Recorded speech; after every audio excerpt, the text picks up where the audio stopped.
በሰው ልጅ የታሪክ መዝገብ ውስጥ ጦርነት የታላላቅ ስልጣኔዎች መፈተኛ፣ የቴክኖሎጂ የበላይነት ማረጋገጫና የሀያላን መንግስታት የጡንቻ ማሳያ ሆኖ ቆይቷል።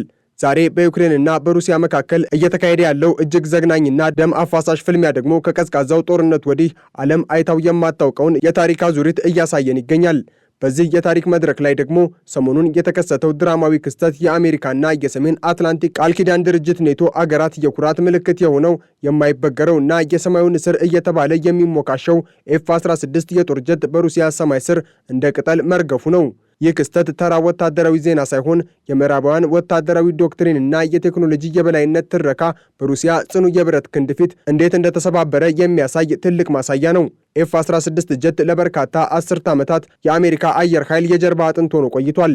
ከድምፅ ፍጥነት 2 እጥፍ የሚምዘገዘገው በራዳር በቀላሉ የማይታወቀውና እጅግ ዘመናዊ የሆኑ የሚሳኤል አይነቶችን በክንፎቹ ስር የሚሸከመው ይህ አደገኛ ጀት ለዩክሬን ፕሬዝዳንት ቮሎዶሚር ዜሌንስኪና ለምዕራባውያን ደጋፊዎቻቸው የድል አምላክ ተደርጎ ተቆጥሮ ነበር። ዩክሬን ይህንን ጀት ለማግኘት ላለፉት 2 ዓመታት ዋሽንግተንንና ብራስልስን ስትማጸን ስትለማመጥና ስትወተውት የነበረው በዚሁ ተአምር ፈጣሪ አቅሙ ላይ በነበራት ጽኑ እምነት ነበር።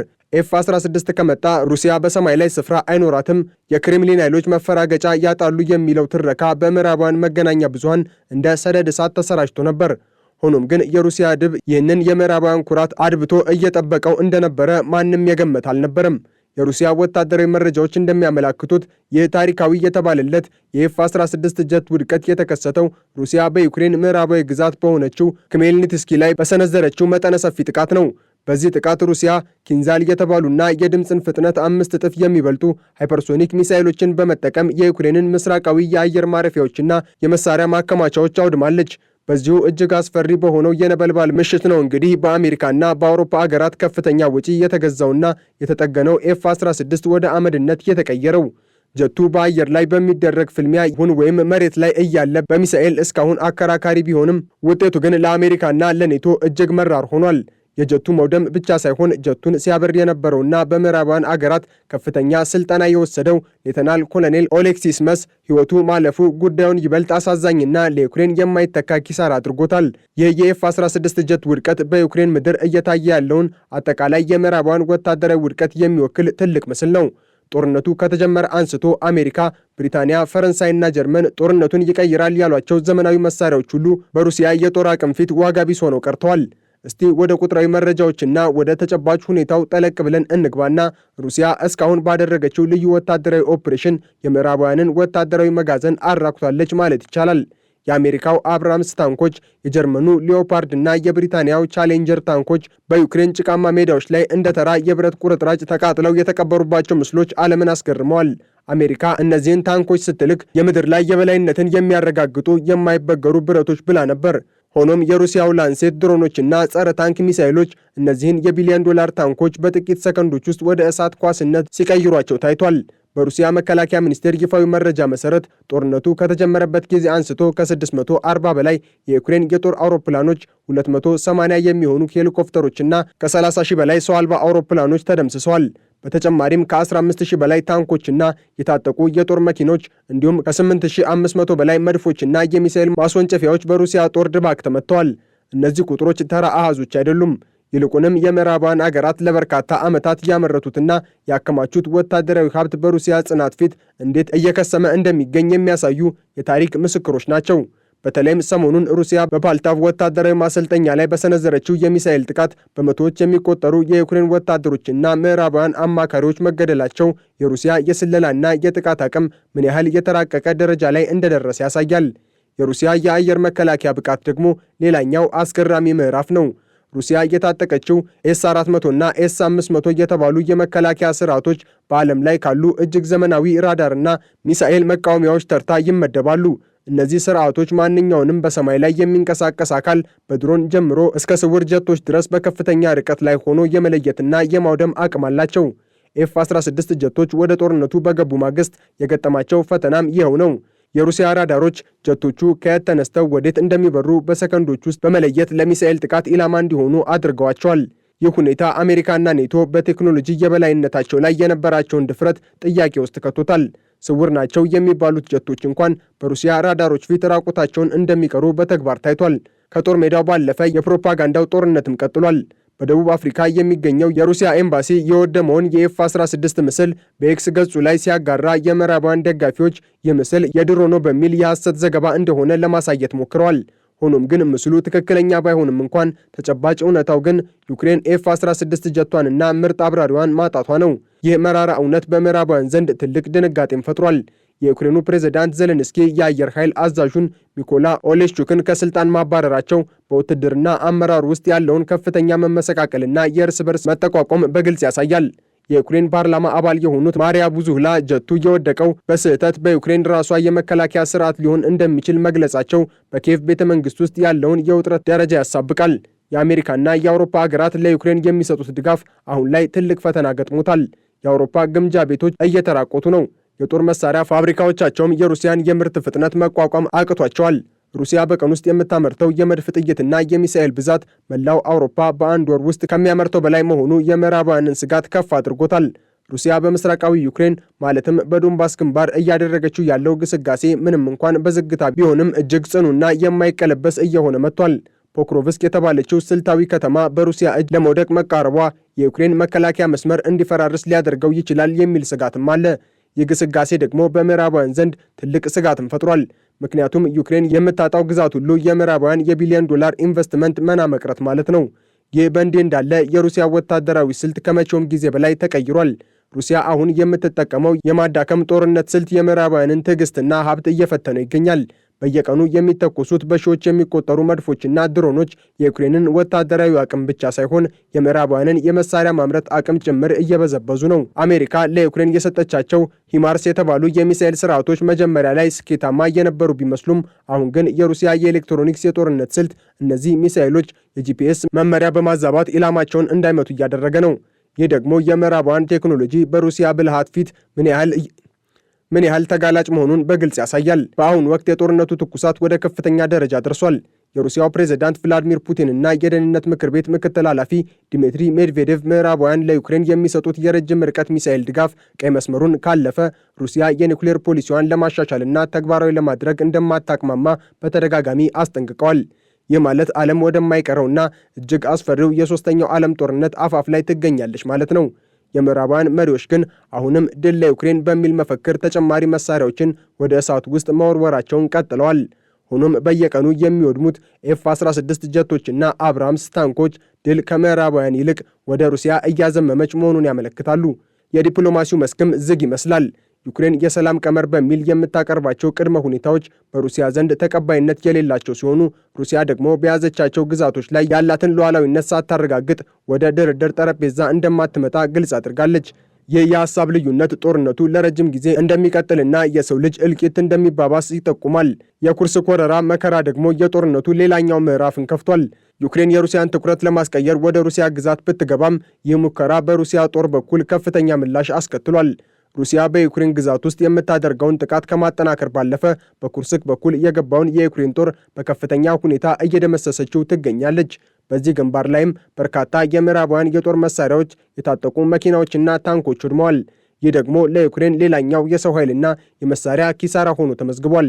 የምዕራባውያን ወታደራዊ ተንታኞች እንደሚሉት የዩክሬን እርምጃ ስትራቴጂካዊ ስህተት ሊሆን ይችላል። ምክንያቱም በምስራቃዊ ግንባር ያለው መከላከያ በመዳከሙ ሩሲያ በቀላሉ ወደፊት እንድትገፋ እድል ሰጥቷታል ብለዋል። ዛሬ በዩክሬን ምድር የምናየው የኤፍ-16 ጀት ውድቀት የታሪክ ትልቅ ምዕራፍ ማሳያ ነው። ይህ ክስተት አሜሪካ አደገኛና የማይበገሩ የምትላቸው የጦር መሳሪያዎች በሩሲያ ዘመናዊ የጦር ስልትና የቴክኖሎጂ አቅም ፊት ተራ የብረት ክምር መሆኑን ያስመሰከረበት ነው። የምዕራባውያን ወታደራዊ ትዕቢት በዩክሬን አውድማ ላይ እየተገረፈ ሲሆን፣ ሩሲያ ደግሞ አዲስ ዓለም አቀፋዊ የኃይል ሚዛን እየፈጠረች መሆኑን በተግባር እያሳየች ነው። ጦርነቱ በቀጠለ ቁጥር ዓለም እጅግ አስፈሪ ወደሆነ አቅጣጫ እያመራች ሲሆን፣ የሰማዩ ንስር ኤፍ-16 ውድቀት ግን የዚህ ታሪካዊ ለውጥ ዋነኛ ሆኖ ይቆያል። የምዕራባውያን የቢሊዮን ዶላር ብክነትና የሰው ሕይወት መጥፋት የሚያበቃበት ቀን ባይታወቅም በዘመናዊ ዓለም ውስጥ የማይደፈርና የማይበገሬ የሚባል የለም የሚለውን ማሳያ ሆኗል። ይህንን ተከትሎ አውሮፓና ሩሲያ ከሁለተኛው የዓለም ጦርነት ወዲህ ታይቶ የማይታወቅ እጅግ አደገኛ ፍጥጫ ውስጥ ገብተዋል። ቀደም ሲል በዩክሬን ምድር የምዕራባውያን ዘመናዊ መሳሪያዎችና የአሜሪካ ሰራሹ ኤፍ-16 ጀት በሩሲያ የብረት ነበልባል ሲጋዩ የታዘብን ሲሆን አሁን ግን ታሪኩ ሌላ አዲስና እጅግ አስፈሪ ምዕራፍን ይዟል። ምዕራባውያን አገራት የመሳሪያ ድጋፋቸው በሩሲያ የጦር አቅም ፊት ውድቅ መሆኑን ሲረዱ አሁን ደግሞ በቀጥታ ወታደሮቻቸውን በሩሲያ አዋሳኝ ድንበሮች ላይ ለማስፈር እና የጦር ሰፈሮችን ለመገንባት የሚያስችሉ ገዳይ ስምምነቶችን እየፈረሙ ይገኛሉ። ይህ ደግሞ ሩሲያን ለሕልውናዬ የመጨረሻው ቀይ መስመር ነው ወደሚል የኒውክሌር ቁልፍ እንድትጠጋ አስገድዷታል። ትልቅ ድንጋጤ የፈጠረው ስምምነት በብሪታንያና በጀርመን መካከል የተፈረመው የትሪኒቲ ሃውስ የመከላከያ ስምምነት ነው። እነዚህ ሁለት የአውሮፓ ሀያላን ሀገራት በታሪካቸው ለመጀመሪያ ጊዜ እንዲህ ያለ ትልቅ ወታደራዊ ትብብር ሲያደርጉ ዋነኛው ኢላማቸው ግን ሩሲያ መሆኗ ግልጽ ነው። ስምምነቱ የብሪታንያ የጦር አውሮፕላኖች በጀርመን የአየር ማረፊያዎች እንዲሰፍሩ፣ የጋራ የረጅም ርቀት ሚሳኤል ልማት እንዲካሄድና በሰሜን ባህር በኩል ያለውን የሩሲያ እንቅስቃሴ ለመቆጣጠር የጋራ ስምሪት እንዲደረግ ያዛል። የስምምነት አውሮፓ ከዩክሬን ጀርባ መደበቋን አቁማ በቀጥታ ከሩሲያ ጋር የሚደረግ የፊት ለፊት ጦርነት እየተዘጋጀች መሆኑን ያሳያል። ብሪታንያና ጀርመን የጦር አቅማቸውን በማስተባበር ሩሲያን በባህርና በየብስ ለመክበብ የሚያደርጉት ጥረት በሞስኮ በኩል እንደ እሳት የሚፋጅ ምላሽን አስከትሏል። የሩሲያው የውጭ ጉዳይ ሚኒስትር ሰርጌይ ላቭሮቭ እንደተናገሩት አውሮፓ በገዛ እጇ የጥፋት ጉድጓድ እየቆፈረች ነው ሲሉ አስጠንቅቀዋል። የምዕራባውያን አገራት ወታደሮቻቸውን በሩሲያ ደጃፍ ለማስፈር መወሰናቸውን ተከትሎ የሩሲያው ፕሬዝዳንት ቭላዲሚር ፑቲን የዓለምን ኃይል ሚዛን የሚቀይር እጅግ አስፈሪ ውሳኔ አስተላልፈዋል። ሩሲያ የኒውክሌር ፖሊሲዋን በማሻሻል ማንኛውንም የኒውክሌር መሳሪያ የሌላት ሀገር በኒውክሌር ሀያላን አገራት ማለትም እንደ አሜሪካ፣ ብሪታንያ ወይም ፈረንሳይ በመታገዝ በሩሲያ ላይ ጥቃት ብትሰነዝር ሩሲያ ጥቃቱን እንደ የጋራ ጥቃት በመቁጠር በኒውክሌር መሳሪያ ምላሽ እንደምትሰጥ አስታውቃለች። ይህ ማለት ጀርመን ወይም ብሪታንያ በሌሎች አገራት በኩል ሆነው ሩሲያን ለመተንኮስ ቢሞክሩ ሞስኮ ሚሳኤሎቿን በቀጥታ ወደ በርሊንና ለንደን ለመተኮስ የሚያስችል ሕጋዊና ወታደራዊ መብት እንዳላት ለዓለም አውጃለች። በተጨማሪም ሩሲያ በካሊንግራንድ ግዛት ላይ የእስካንደር የኒውክሌር ሚሳኤል ተሸካሚዎችን በከፍተኛ ሁኔታ አሰማርታለች። እነዚህ ሚሳኤሎች በደቂቃዎች ውስጥ ማንኛውንም የአውሮፓ ከተማ አመድ ማድረግ የሚችሉ ሲሆኑ የምዕራባውያኑን አዲስ ስምምነት ዋጋ ቢስ የሚያደርጉ የሩሲያ ገዳይ መርፌዎች ተብለው ይጠራሉ። አውሮፓውያን ለምን አሁን ወታደሮቻቸውን በሩሲያ ደጃፍ ለማስፈር ቆረጡ የሚለው ጥያቄ መልሱ በዩክሬን ምድር ካለው ሽንፈት ጋር የተያያዘ ነው። አሜሪካ ሰራሹ ኤፍ-16 ጀት መውደሙ፣ የአብርሃምስ ታንኮች መቃጠላቸውና የዩክሬን ጦር በዶንባስ ግንባር መፈራረሱ ምዕራባውያኑን ወደ ተስፋ መቁረጥ መርቷቸዋል። መሳሪያ ብቻ በመላክ ሩሲያን ማሸነፍ እንደማይችሉ ሲረዱ አሁን ደግሞ የሰው ኃይል በማስጠጋት ሩሲያን ለማስፈራራት እየሞከሩ ይገኛሉ። ይህ ግን ሩሲያን ከማስፈራራት ይልቅ ለታላቅ ጦርነት ይበልጥ ዝግጁ እንድትሆን አድርጓታል። ሩሲያ በአሁኑ ወቅት የጦር መሳሪያ ምርቷን በ3 እጥፍ እያሳደገች ሲሆን የምዕራባውያን አገራት ግን የራሳቸውን መጋዘን ማሟላት አቅቷቸዋል። በጀርመን በኩል የሚታየው የወታደራዊ ዝግጅት ድክመትና በብሪታንያ ያለው የሰው ኃይል እጥረት እነዚህ ስምምነቶች ከወረቀት ባለፈ በተግባር ሩሲያን የመመከት አቅም እንዳላቸው ጥያቄ ውስጥ ይጥለዋል። የክሬምሊን ቃል አቀባይ ዲሚትሪ ፔስኮቭ በቅርቡ እንደተናገሩት አውሮፓውያን የጦር መሰረቶቻቸውን ወደ ሩሲያ ድንበር ባስጠጉ ቁጥር የእነዚያ አገራት ከተሞች የሩሲያ ሚሳኤሎች ቀዳሚ ኢላማ ይሆናሉ ብለዋል። ይህ ተራ ማስፈራሪያ አይደለም።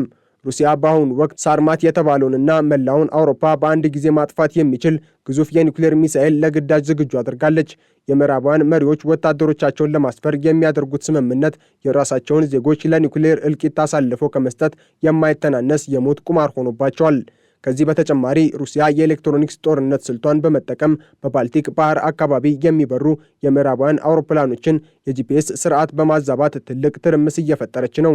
ይህ ደግሞ ሩሲያ ጥይት ሳትተኩስ እንኳን የምዕራባውያንን ወታደራዊ ቴክኖሎጂ ሽባ የማድረግ አቅም እንዳላት ያሳየችበት ሌላኛው መንገድ ነው። በአጠቃላይ ጀርመንና ብሪታንያ ከሌሎች የአውሮፓ አገራት ጋር በመሆን በሩሲያ ድንበር ላይ ወታደሮቻቸውን ለማስፈር ያደረጉት ውሳኔ የዓለምን ወደ ሶስተኛው የዓለም ጦርነት አፋፍ ገፋፍቷታል።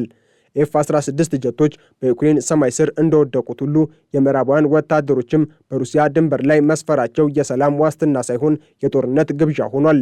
ሩሲያ በበኩሏ ለድርድር ቦታ የለኝም፣ መብቴን እና ሕልውናዬን በማንኛውም ዋጋ አስከብራለሁ የሚለውን ጽኑ አቋሟን ለዓለም አሳይታለች።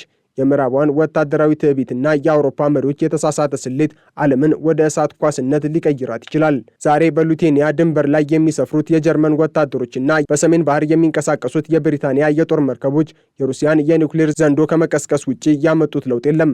ታሪክ ራሱን እየደገመ ነው። ነገር ግን በዚህኛው ዙር የጦርነቱ ፍጻሜ በድል ሳይሆን በመላው ዓለም ውድመት ሊሆን እንደሚችል ስጋቶች እየገነኑ ነው። ሩሲያ የብረት ክንዷን አበርትታ የኒውክሌር ሚሳይሎቿን ወደ ምዕራብ አዙራ የምዕራባውያንን ቀጣይ እርምጃ በንቃት እየጠበቀች ነው። አውሮፓ ግን አሁንም ከኤፍ-16 ውድቀት ያልተማረች ትመስላለች። በቀጥታ ወደ ሲኦል እሳት ውስጥ እየተራመደች ነው። ዓለም በዚህ አስፈሪ ድራማ ውስጥ ሆና የመጨረሻው ጥይት መቼ እንደሚተኮስ በጭንቀት እየተጠባበቀች ትገኛለች። የሰው ልጅ ዕጣ ፈንታ አሁን ጥቂት መሪዎች በሚወስኑት የእብደት ውሳኔ ላይ ተንጠልጥሏል።